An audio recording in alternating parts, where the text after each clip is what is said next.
ეხლა უნდა გაჩვენოთ საოცარი კადრები. ჩვენ ვართ იერუსალიმის საპატრიარქოში, თუმცა ამ წუთას მართალია საპატრიარქოს ტერიტორია, მაგრამ ჩვენ დგევართ, ეხლა სწორედ უნიკალურ კადრებს გაჩვენებთ, ჩვენ დგევართ აღდგომის ტაძრის სახურავზე და უკან ხედავთ თქვენ როტონდის, ანუ სადაც უფლისაფლავია როტონდის გუმბათს და რამოდენა გუმბათია ხედავთ თქვენ. აქეთ ამ მხარეს ეს არის სამრეკლო. სამრეკლოსა და დიდ გუმბათს შორის არის კათოლიკონის გუმბათი, მაგრამ ეხლა საოცარია უნდა გაჩვენოთ. მაცხოვრის აღდგომის ტაძრის, ანუ როტონდის უფლისაფლავის გუმბათის თავზე დგას წმინდა თეკლას ქართული მონასტერი. აქ იყო წმინდა თეკლას ქართული მონასტერი, სანამ იქნებოდა იერუსალიმის ბერძნული საპატრიარქო და სწორედ წმინდა თეკლას ქართული მონასტრის, ასე ვთქვათ, ბაზაზე, აი მონასტრის ტერიტორიის ბაზაზე დაფუძნდა შემდეგ იერუსალიმის საპატრიარქო. ჩვენს ფილმში რამოდენიმეჯერ ვთქვით კიდეც, რომ სრულიად საოცარი ძეგლია, არ ვიცი რა ძეგლია თუ რა ქვია, უკვე იმდან საოცარი აღდგომის ტაძარი, რომ მის სახურავებზე არის მონასტრები, ეკლესიები, იქით მხარეს, ეხლა კიდევ ნარჩენს, მაგრამ ესთან გაჩვენებთ არის ასევე აბრაამ ამავთვარის მონასტერი არის ის ადგილი, სადაც ივანე ღვთისმეტყველის ქართული მონასტერი იყო, აბრაამ ამავთვარის მონასტერიც ქართული იყო. ასე რომ აი ეს კომპლექსი თავად აღდგომის ტაძრისა მთლიანად არის ესეთი უცნაური მიწისქვეშა ტაძრები, მიწისქვეშა სამლოცველოები და აღდგომის ტაძრის სახურავზე სრულიად საოცარი კადრებია. ნახეთ კიბე როგორ არის აღდგომის ტაძრის გუმბათზე და იქიდან არის თვითონ გუმბათში შესასვლელი. პატარა კიბით და კარით უკვე უშუალოდ გუმბათში შესასვლელი.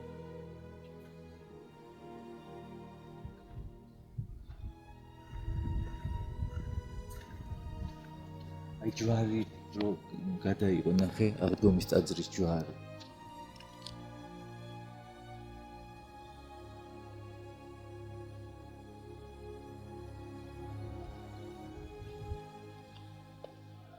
ჩვენ ახლა ვიმყოფებით იერუსალიმის საპატრიარქოს ტერიტორიაზე, წმინდა თეკლას მონასტრის წინ. ანუ ეს მთლიანად წმინდა თეკლას მონასტერია, ძველი ქართული მონასტერი, რომლის საფუძველზე შემდეგ აი ამ ტერიტორიაზე იერუსალიმის საპატრიარქო, ასე ვთქვათ, დაფუძნდა და სარკმლის გასწვრივ შემორჩენილია არასწორად ჩასმული დღობა რესტავრაციის დროს მაინც, მაგრამ ქართული წარწერაც, რომელიც შეგიძლიათ ნახოთ. წმინდა თეკლას მონასტერი ძალიან მნიშვნელოვანი მონასტრად ითვლება, ის საკმაოდ ძველი ნაგებობაა, აქ დანარჩენი ახალი ნაგებობებია და წმინდა თეკლას მონასტერში დაცულია მაცხოვრის ნატერფალი. აი ამაღლების ადგილას ელეონის მთაზე ხომ არის ნატერფალი, ერთ სადაც მიდიან მომლოცველები და ზოგმა არც იცის, რომ იქ მხოლოდ ერთი ნატერფალია. ქვა არის გაყოფილი ორ ნაწილად, ერთი ნატერფალი ინახება წმინდა თეკლას მონასტერში, რომელიც სხვათა შორის უფრო კარგად ჩანს, იმიტომ რომ დაცულია, ხოლო მეორე ნატერფალი ინახება ელეონის მთაზეა და ასევე წმინდა თეკლას მონასტერში ნახავთ სოლომონის ტაძრის ქვასაც. ჩვენ ამ სიწმინდეებს გაჩვენებთ. ეს წმინდა თეკლას ქართული მონასტრის ეკლესიის კარია. ჩვენ ახლა ვეცდებით ამ ეკლესიაში შევიდეთ და გაჩვენოთ კიდეც. წმინდა თეკლას ეკლესიაში მრავალი სიწმინდე და რელიკვია ინახებოდა. დღეს ორი განსაკუთრებული სიწმინდეა შიგნით. პირველი არის სოლომონის ტაძრის ქვა და მეორე ჩვენთვის კიდევ უფრო განსაკუთრებული სიწმინდეს მაცხოვრის ნატერფალი. როგორც იცით, მაცხოვარმა ამაღლების დროს ელეონის მთაზე თავისი ნატერფალის კვალი დატოვა. ერთი ნატერფალი კვლავ ელეონის მთაზეა, ხოლო მეორე წმინდა თეკლას მონასტერში.